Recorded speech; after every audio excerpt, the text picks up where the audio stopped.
Thank you for inviting me to come today to offer you a perspective on gay, lesbian, bisexual, and transgender workplace issues. That's a mouthful, isn't it? Gay, lesbian, bisexual, and transgender workplace issues. The reason I'm here is that your company, like all competitive companies, wants to create a safe and productive work environment. And they see understanding differences between employees and bridging those differences as an essential means of creating an environment in which everyone feels safe and valued. So far together? Good. Okay. Let me give you a little bit of background on my perspective so you know where I'm coming from, and then we'll talk more about this corporate effort to create a competitive, highly productive work environment. I was born in 1948. I'm the middle child of 7 Irish Catholics. I'm the product of 16 years of Catholic education. It would have been 17, but there was not a Catholic kindergarten in Flint, Michigan, so I went to public school for 1 year.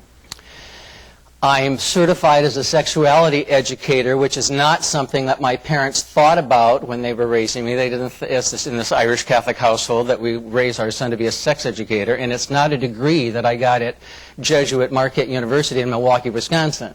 It's something that happened to me later in 1974. At the age of 26, I acknowledged a secret that I had had ever since I was very, very little. And that secret was that I have always known that I was, and at the time we didn't have the word gay, that I was attracted to men or I was a homosexual. And that word scared me to death. It created shame and fear, but I knew that I had to finally acknowledge that. As a result of acknowledging it, I lost a lot at that time. I lost some family support. I lost a lot of friends. I lost my job. And I lost my career potential, at least in terms of what I had aspired to be, which was the religion editor of the New York Times back in 1974. But it set me off on a journey that I have no regrets about, that I'm very excited about, of doing public education through speaking and writing and creating videos about gay issues. And mostly what I have done in the 30-plus years that I've been doing this work is putting a face on the issue. And that's what I would like to do with you today. Now, the face that I'm going to be putting on the issue of today's topic is a face of a gay man. I'm not transgender.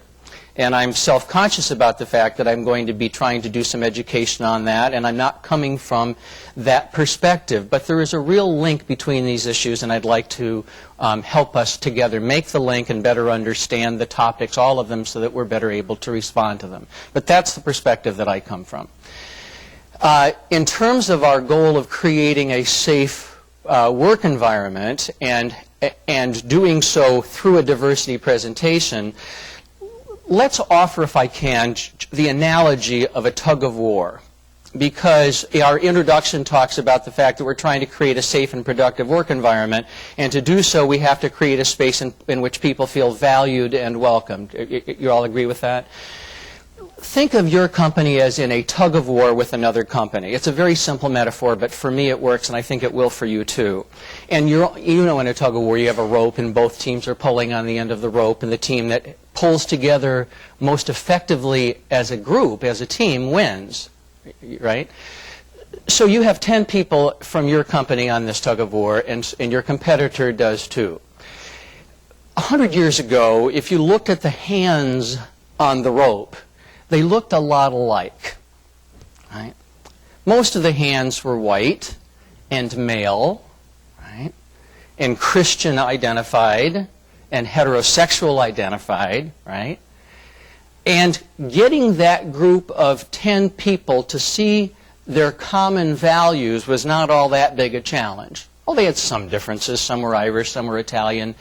But that was not the kind of challenge that we face today in our multicultural workforce and world.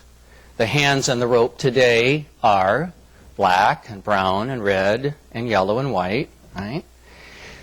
They are Christian, which takes in all kinds of groups, as you know, not all of whom agree. Muslim, right? Hindu, Buddhist, Jewish, agnostic, atheist, all of whom want us to